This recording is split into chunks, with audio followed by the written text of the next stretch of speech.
Welcome back. Can you hear me? Yes, sir. Is the screen visible? Yes, sir. Okay. We will resume then. We are into module 2 now.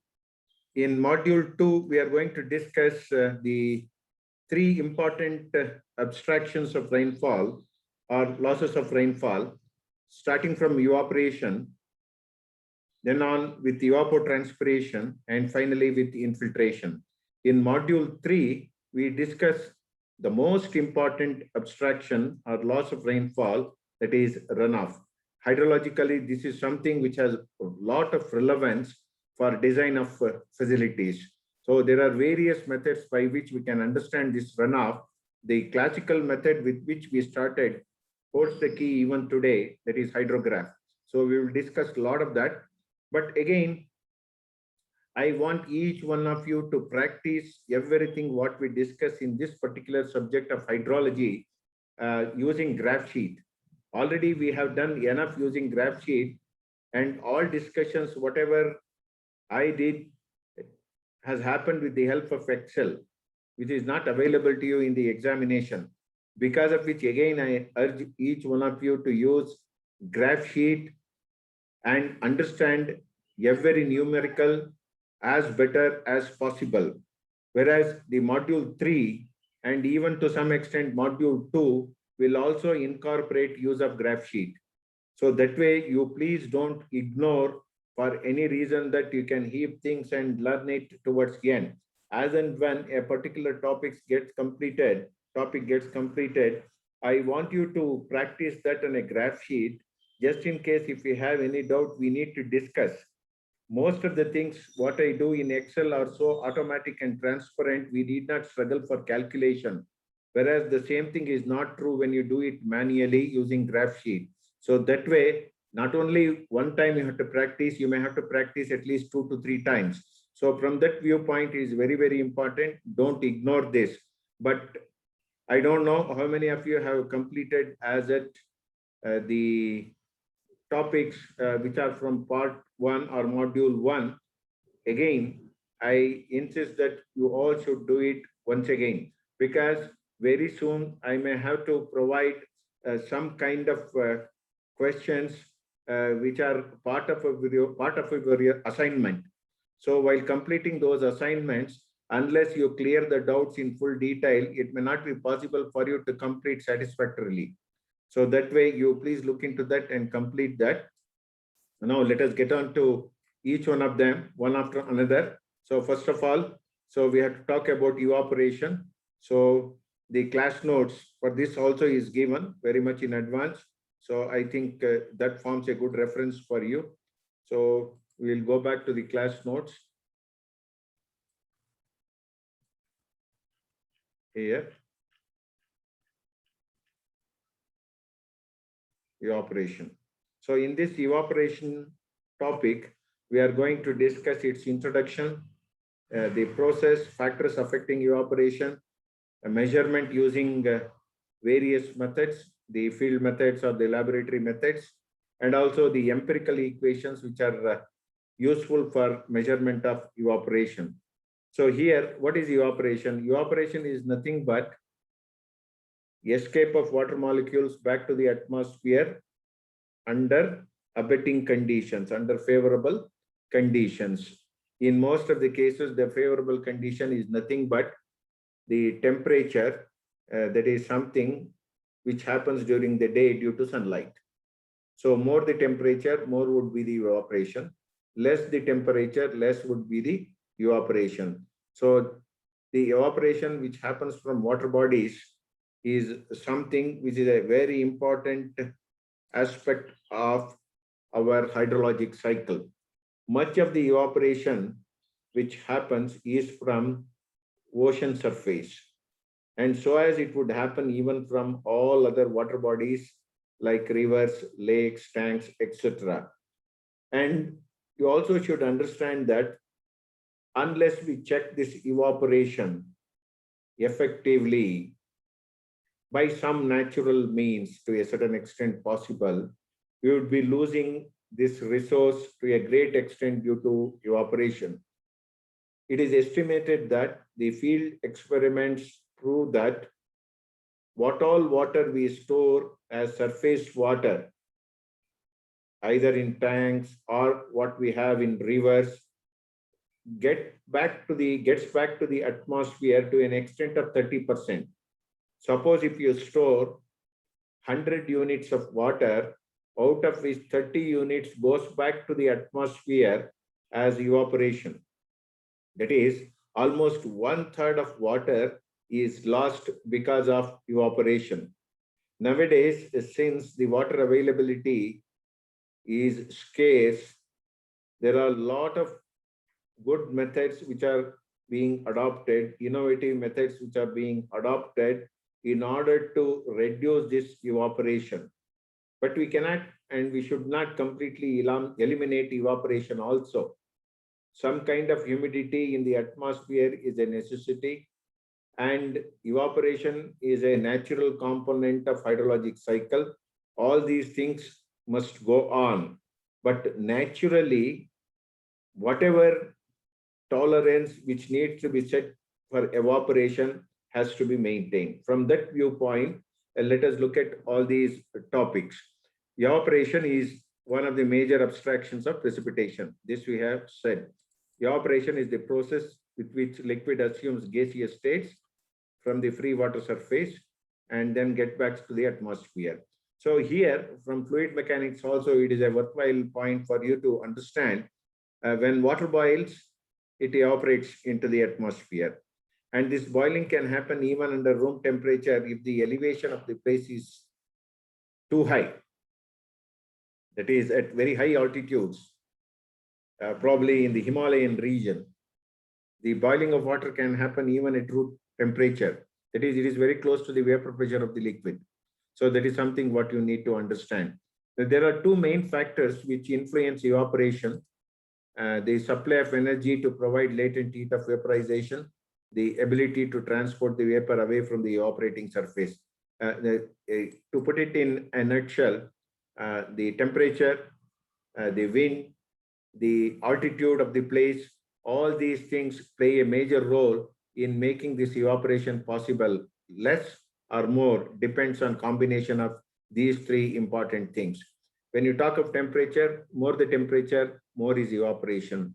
When you talk of high altitude, even for less amount of temperature, evaporation is possible to the extent that under room temperature condition itself, the boiling and escape of molecules can happen. And then a strong blowing wind will also assist evaporation easily. The escape of molecules in the atmosphere is a possibility. So these are few things what you need to remember. The other influencing parameters are written here. So these are the two main factors: the supply of energy to provide latent heat of vaporization, the ability to transport vapor from the evaporative surface. So these are the two important things. So other than that, the vapor pressure at the water surface and air above, difference in saturation vapor pressure. So again, it comes back to temperature, wind. Those are the things which we need to look at. There is nothing beyond that, and the altitude of the place. So air and water temperature, wind speed, atmospheric pressure. Atmospheric pressure is nothing but the elevation of the place, what you need to consider. Then the quality of the water is another thing. So if the dissolved substances are more, if the density is more, it reduces evaporation. And if it is less, accordingly, proportionately, it would be less. So here, in this extent, evaporation from sea surface is less, 2 to 3% than evaporation from fresh water. So any storage in the form of fresh water evaporates more as compared to evaporation from a sea water, because it is charged with salt, saline. The density is more, because of which the evaporation loss is also less to the extent of 2 to 3%. And the size of the water body. So this is another very important thing what you need to know. More the surface area of the water body, more area is under heat of sun, because of which evaporation is more. Suppose if the surface area of the water body is less, then less area is under evaporation under the direct action of sun, because of which evaporation will be less. So because of these reasons, deep water bodies with less surface area will not have significant evaporation, whereas widespread water body with less depth will have more evaporation. So this is another thing what we need to remember when it comes to surface storage of water in lakes, ponds, and many such entities. Then how are we going to measure this evaporation? The next question is the measurement of evaporation. There are many methods by which we can measure evaporation. One is the field method using pan evaporimeter. So in this we have class A pan, Colorado sunken pan, and floating pan. The use of all these things we will discuss. Then we have empirical equations suggested by two people who have done good research in this particular area, known as Mayer's formula and Rohr's formula. So these two methods would be looked into, and a couple of numerical examples have to be solved as to what is the value of evaporation from a water body. And of course, the most significant and versatile method of determining evaporation is by analytical method, wherein we may use water budget equations or energy balance equation or mass transfer equations for the purpose of determining evaporation. Now here, before we move on to exact details of the first method of determination of evaporation, that is using pan method, pan evaporimeter. So we have three types of common pans. Pan is nothing but a plate. Pan just signifies a plate wherein some depth of water can be stored. A pan is nothing but a plate, an eating plate, you can say, the one which we use for our meals, lunch or dinner. So in which certain depth of water can be stored. When it is kept open under the sunlight, over a period of time, the water stored in that pan evaporates and depth reduces.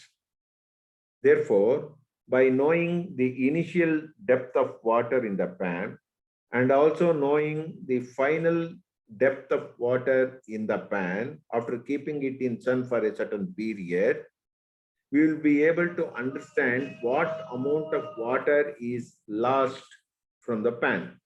So that amount of water which is lost in the pan can be related to evaporation. And that is the evaporation which happens from the pan.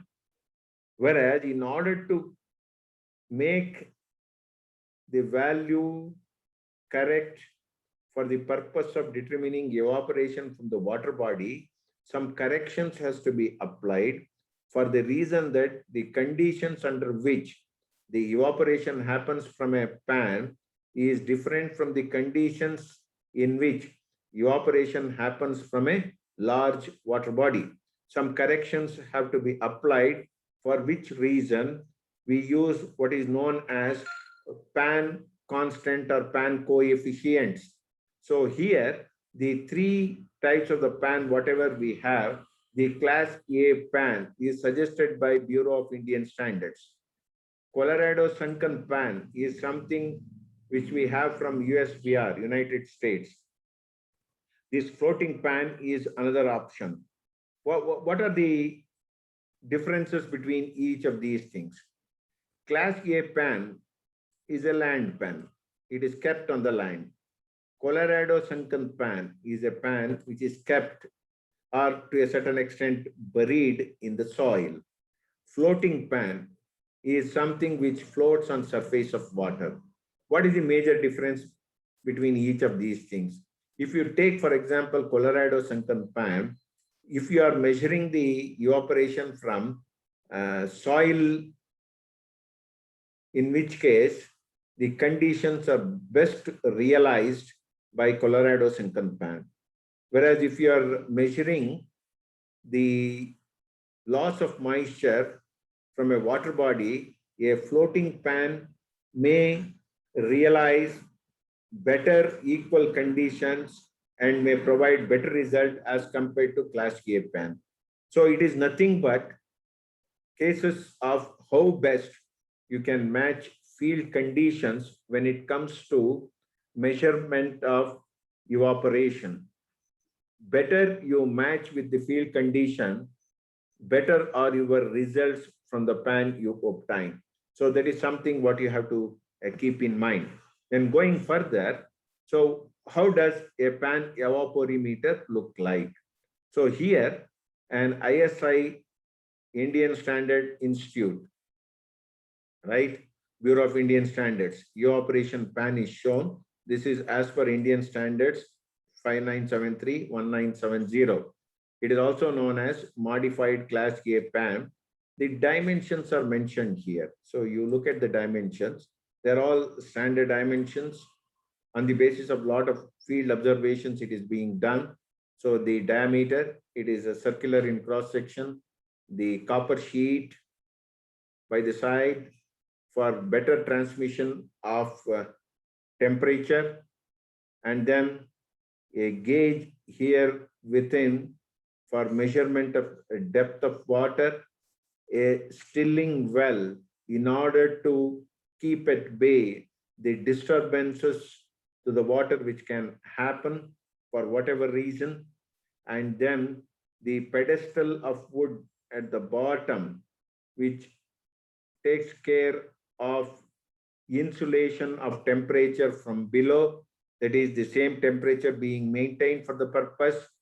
So the other dimensions, everything is written here. So here, each of them have certain proper dimensions to follow. All of that are from point of view of realizing the field conditions best. There should not be any deviation from the field condition. And as per IS, if we follow this scheme for producing evaporimeter, the simulation would be the best. So here, those things are indicated from the sketch. A pan consists of 120 mm diameter. So the same thing here. This 2 mm is just to account for the thickness of the copper sheet. The thickness of the copper sheet, because of which it is shown 2 mm extra. The internal dimension is 120 mm only. And then 255 mm of depth. The depth is 255 mm. You can look into this. See here, the depth is 255. You can look into this. The same thing is written. The pan is made of copper sheet of 0.9 mm thickness. Copper sheet. Copper sheet 0.9 mm thick. A fixed point gauge indicates the level of water. Point gauge here. Very important. The initial depth of water and final depth of water has to be measured. And then a calibrated cylindrical measure is used to add or remove water, maintaining the water level in the pan to fixed mark. That is nothing but measuring flask kind of thing you can think of. The top of the fan is fully covered with a hexagonal wire netting just to see that the water is not lost for other reasons. Other than evaporation, no other way the loss of water should happen. It may so happen that if the top is not protected well, insects and birds may also consume some quantity of water, resulting in erroneous result. So that should not happen. Hence, the top of the pan is fully covered with hexagonal wire netting of galvanized iron, which cannot be corroded. So the corrosion has to be avoided to protect the water from birds. The pan is placed over a wooden platform an insulation so that extra temperature or lower temperature or any other temperature gradient cannot happen from the surface where it is erected. The operation measurements are made by measuring the depth of water with a hook gauge in the stilling basin. So the stilling basin is here, and then the hook gauge is used in order to measure the initial and final depth of water. So all these things constitutes the ISI pan. In examination, you may have to write this sketch with this little bit of explanation for the purpose. So in the morning, the water is filled into the evaporimeter. The time is noted. The depth up to which water is filled is noted. End of the day, the depth of water left in the pan is noted, and the time difference is noted, based on which it is possible for us to determine the loss due to evaporation. It can even be expressed per unit of time. How many millimeters of water is lost every 1 hour or for the whole day. Anyway, we wish we can produce the results or record the data for the purpose. This is what which explains pan evaporimeter. And we are not looking into, as per syllabus, the other two types of pans, that is floating pan and Colorado sunken pan. So that is, as I said earlier, Colorado sunken pan, which is within the soil, generate the situation for the soil moisture evaporation, whereas floating pan is much near to the proximity of water body than this class A pan. If the operation has to be understood from a water body, then floating pan may be an issue, but it has its own disadvantages too. But we are not discussing all of that here. The one which is employed in our country is class A pan, as discussed here. Then empirical equations. Empirical equations are called empirical for the simple reason that dimensionally they are not homogeneous. This you have understood from fluid mechanics. A dimensional analysis chapter describes all about this. These are all for particular situations, for ad hoc purposes. Equations are developed. The left-hand side and the right-hand side units, if you try to match, they will not match.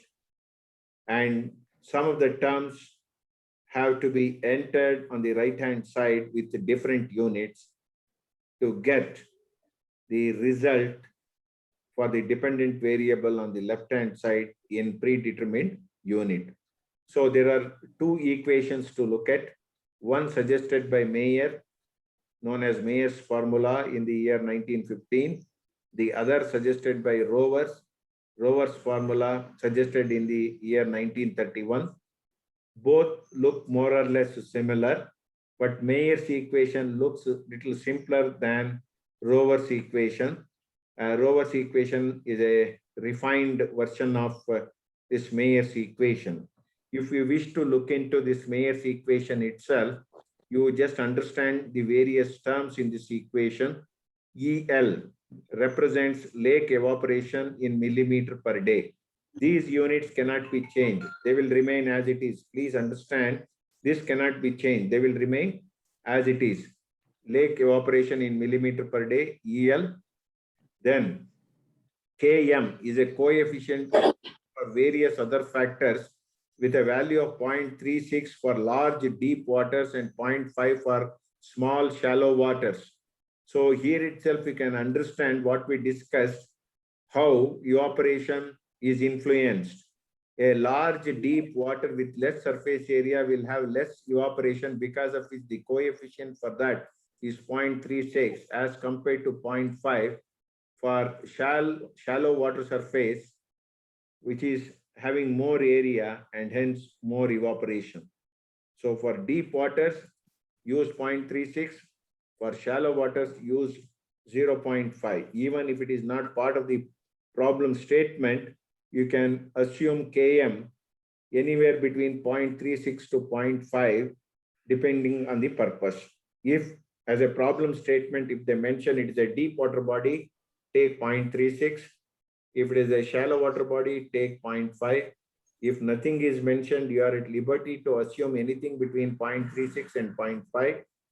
Perhaps what you can do is that you say that it is a deep water body, take 0.36, or you say it is a shallow water body, take 0.5. So anyway you wish, you can take that. Then EW and EA, these two values. EW is saturated vapor pressure at water surface temperature in millimeters of mercury. The unit is different. You please note this. It is in millimeters of mercury. And EA, actual vapor pressure overlying the air at specified height in millimeters of mercury. So saturated vapor pressure at water surface and overlying air. So EA for air, EW for water. E suffix W represents for water, E suffix A represents for air. You can note that. Then U9 represent monthly mean wind velocity in kilometer per hour, 9 meters above the ground.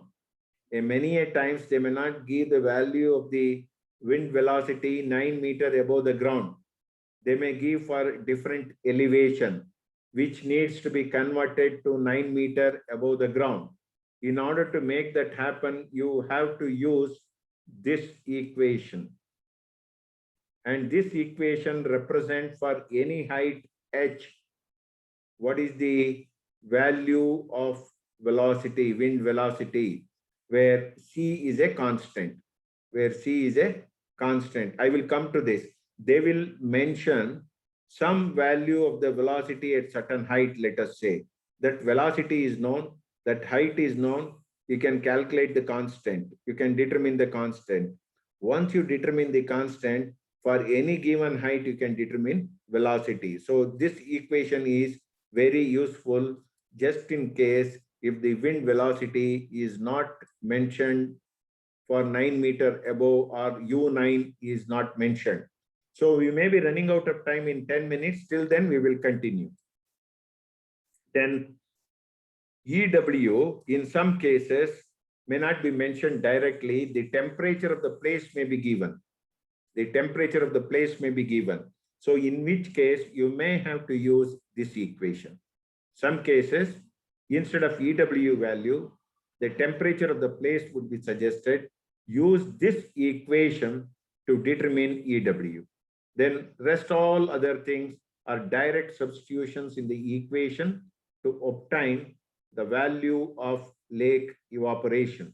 Is this point clear to everyone? Any question about this? Somebody please respond.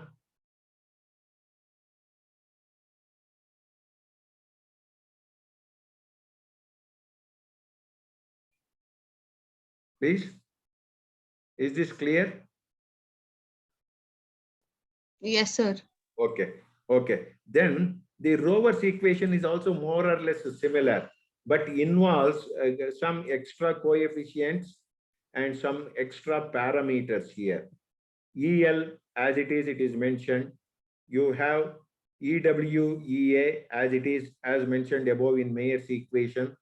U0, here, U9 in Mayer's equation, U0 at ground level, velocity at ground level. Other than that, you have a value PA here. PA is mean barometric reading in mercury here. This is all. And other change is this U0. Instead of 9 meters above, U0 is taken 0.6 meter above. It is not exactly at zero at the surface. It is at least some height above, 0.6 meter above the height of the ground. You have to understand this. So the other terms are very much similar to Mayer's equation. With this, you can expect in examination a direct substitution numerical to come. There is no other way things can change. So you please look at this problem here. A reservoir with a surface area of 250 hectares. Please remember the units what we discussed in the very first class. 1 hectare represents 10 to the power 4 square meters. That is 10,000 meters square is 1 hectare. Therefore, in meter square, if you want to represent hectares, you have to multiply by 10 power 4. So 250 hectares is nothing but 250 into 10 power 4 square meters. You please understand this. And water temperature is given as 20 degrees centigrade, relative humidity as 40%, wind velocity 16 kilometer per hour, 1 meter above the ground surface. Estimate the daily evaporation from the lake using Mayer's formula. Also determine the volume of water evaporated in the corresponding week. Now, with this, they have not suggested anything, any direct value for EW. First of all, you have to determine the value of EW. So how are you going to determine the same equation what I mentioned earlier? See here, this equation has to be used. So that equation is used here. The value of EW is this, where T represents temperature, that is 20 degree, that is substituted here. You get 17.49 here, 17.49 as the value for EW. And then the velocity, what you need is U9, whereas what is given here is U1, 1 meter above. For that, what you have to do is that, first of all, the velocity at 1 meter above is 16 kilometer per hour. Therefore, what you can do is that at 16 meter per second, C will remain as it is. H is 1 meter to the power 1 by 7. You get the constant C as 16. You take this C as 16, again use the same equation in which you substitute for C and height 9 to the power 1 by 7 to obtain U9, which comes to 21.89981 kilometer per hour. So you will determine this way. Then finally, there is a relationship between EA and EW2. EW, if it is multiplied with percent humidity, you get EA. So the percent humidity is 40%. Take it as a coefficient, 40 divided by 100 into value of EW, what you have calculated earlier here. It gives you the value of EA, 6.99. This is another equation which you can remember. EA is related to humidity, the fraction into EW. Then Km can be anywhere between 0.36 to 0.5 depending on large deep water or shallow water. So in the problem statement, if you look into with a surface area of 250 hectares, nothing is mentioned whether it is shallow or deep, nothing is mentioned. You are at liberty to assume anything you wish. You need not worry much about that. So based on that, you can substitute in this equation. For the time being, since it is mentioned in hectares, not in square kilometers, maybe you can think of a deep water body. So therefore, you take it as 0.36. No harm even if you take 0.5, not to worry much on that. That value 0.36 is mentioned, EW, EA, and then 1 plus the value what you have already calculated here up above. So you just look into the equation here, U9, that is velocity of at the level of 9 meters above, which you have already calculated as 21.89 kilometer per hour. Here you have calculated. You substitute that, divide by 16. It represents so many millimeter per day. So the volume of water evaporated per week, how are you going to calculate? This is depth. If you multiply this depth by the area, you get in cubic meters. If you are losing 8.95 mm per day, and what is the volume for week? Each week has 7 days. 7 days. For 7 days, you lose how much of water? 7 into 8.95 depth. 7 into 8.95 depth. That I am converting into meters here, divided by 1000. 8.95082 by 1000. You take it in meters, dividing by 1000. For 7 days, you are calculating the total depth of water which is lost because of evaporation in meter. Multiply by the area in square meter, 250 hectares into 10 power 4. It comes in meter square. Therefore, this represents cubic meter of water. So much of water is lost. This is in cubic meter. if you multiply it by 1000, you get the answer in liters. Is this point clear? Any doubt with this? Somebody please respond. Is this point clear? No response. Yes, sir. Yes, sir. Is it clear? Okay. Okay. Then, in a similar way, the other equation can also be used. In the above problem, if atmospheric pressure is 750 mm of mercury, that is PA, the value PA is given, this value. This value PA is given here. Assume all other values similar, determine evaporation. So the same thing is done here, no way different. The same set of values are substituted. And finally, we have obtained millimeter per day as 11.379 as opposed to 8.95. So rover's equation gives an higher estimate. Gives an higher estimate for the situation. So another change here is you have to take U0. You please note that. Here you have to take U9. If you look into this, see here, you have to use U9. Whereas in rover's case, you have to use U0. U0 at 0.6 meter. So that is one thing what you have to understand. So other than that, rest of the things will remain same.